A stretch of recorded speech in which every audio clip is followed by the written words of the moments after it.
Hi, everyone. This is Allyse, and welcome to the Daily Mentor Calls. We're on call number 10, and we are going to talk today about once you've sampled correctly and you've followed up correctly, and you get that person to the point where they have a great experience with the oils, now is when you should invite them to a class.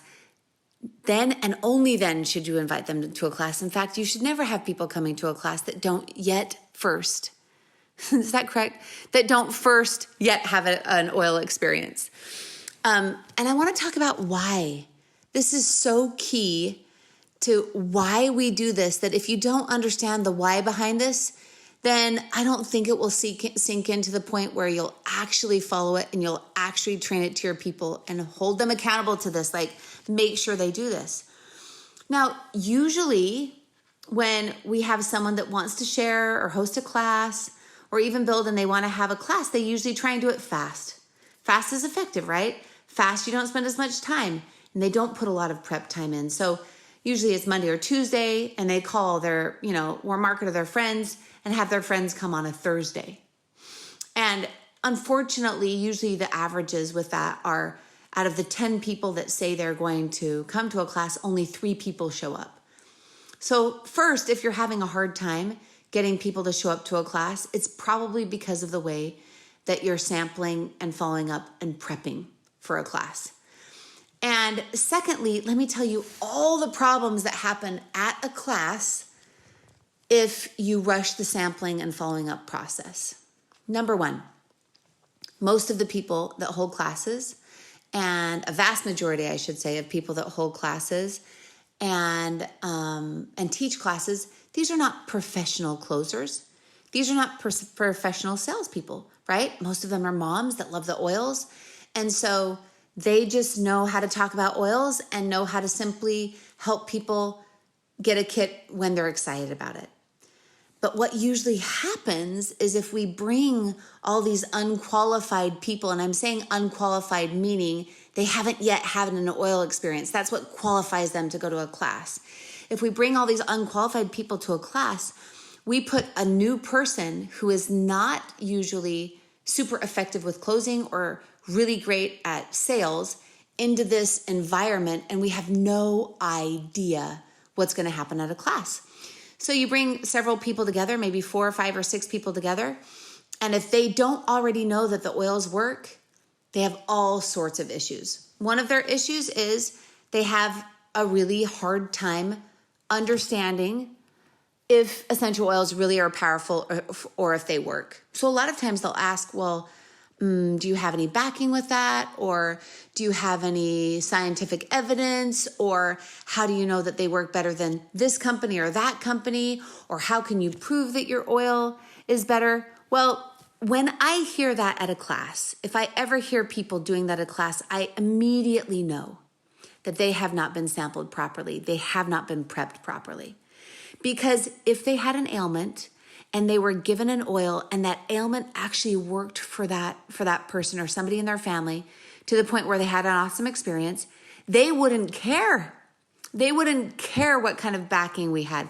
They wouldn't care how we compared to another company because all they care about is, I want some of that oil that I already had a good experience with. You have to remember that these people or the people in their family have an ailment and they want to get rid of that ailment worse than you do. Way, way, way worse than you do.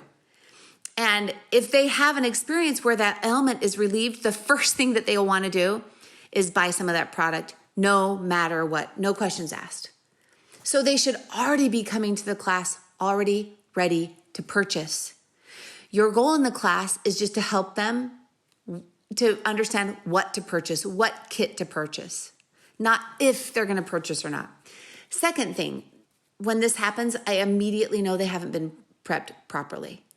If they come and they say, I think I'm just going to have to go home and I want to talk to my husband about it. Oh, this is a huge red flag and a sign that just flashes they have not been sampled, they have not been followed up, they have not been prepped properly. Because if they have an ailment, the person that knows most about this ailment besides them is usually their spouse. And if something is working for their ailment, their spouse usually has to take care of them through this ailment and hears about it. And they hear all the complaining and all the hurt, and they feel bad for this person. So if an essential oil is working, the first person that they talk to is who? Well, of course, their spouse and their husband. And I'll tell you this, if my husband knew that something was working for an ailment that was bothering me and thus for bothered him, he would literally tell me, don't come home without bringing some of that product back. Go get some now. So he'd be the person that was most interested in me purchasing essential oils because we've had a great experience with them. So right when somebody says, oh, well, I need to talk to my husband. Oh, red flags. We haven't sampled them properly. We haven't followed up with them properly. They have been invited to a class without having a great experience first. Third is when someone says, I'm just not sure if I have enough money. Now, I understand if they go to a smaller kit, but if they're not sure if they want to purchase essential oils at all, you immediately know they have not been sampled properly.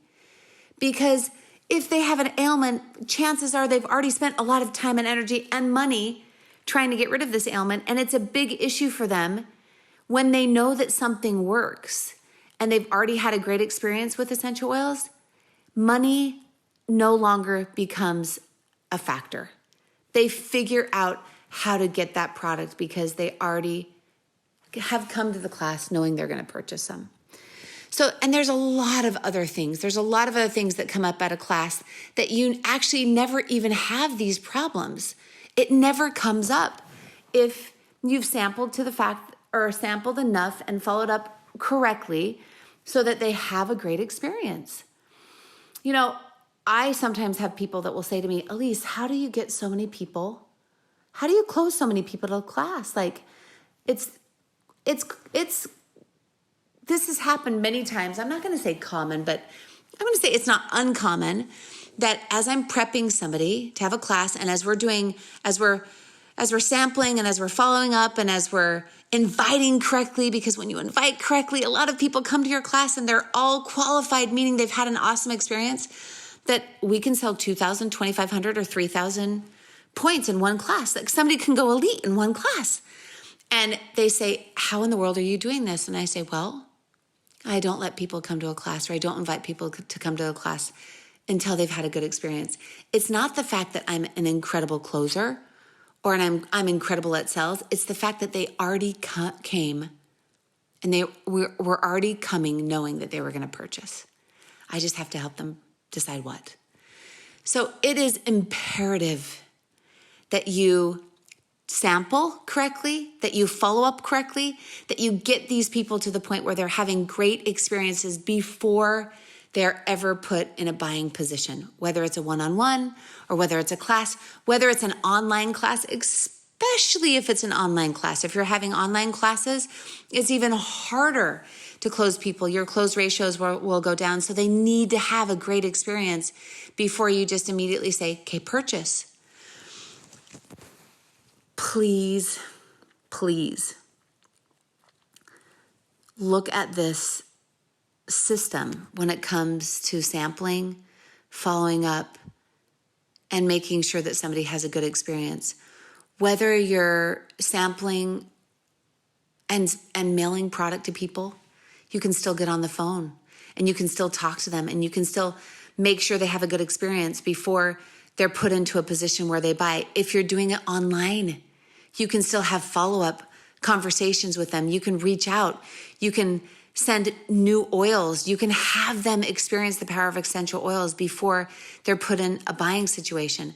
I promise you'll not only will be happier, you'll get better results, and not only people will buy kits, but they'll be much, much more willing to want to share themselves and do the business. So it's imperative. Now, your goal, your assignment for today is, if you have people in your organization, or if you have people that are sharers or builders or want to just simply share it with their friends and family, go over this process of sampling and of following up and of making sure that somebody has a really great experience, and teach them. Teach them how to do this properly. Because it's one thing if you know how to do something, but if you know how to teach that to other people, then now you have a small force going out and doing things correctly. And if then you know how to teach them how to teach other people, and you learn to duplicate this. Maybe you could have a class at your house where you're learning how to effectively sample. Maybe you can do something online. Maybe you do it through Skype or through Zoom where you're teaching others how to effectively sample and follow up and not invite until people have a great oil experience. Now you have a small army out there doing it effectively, getting better results. And I promise you, by far, it's way more time effective to do it this way than to constantly be running through people, inviting a lot of people to classes, only 30% come, and even a smaller amount purchase. So have fun. And in our next call, we're going to talk about exactly the correct way to invite.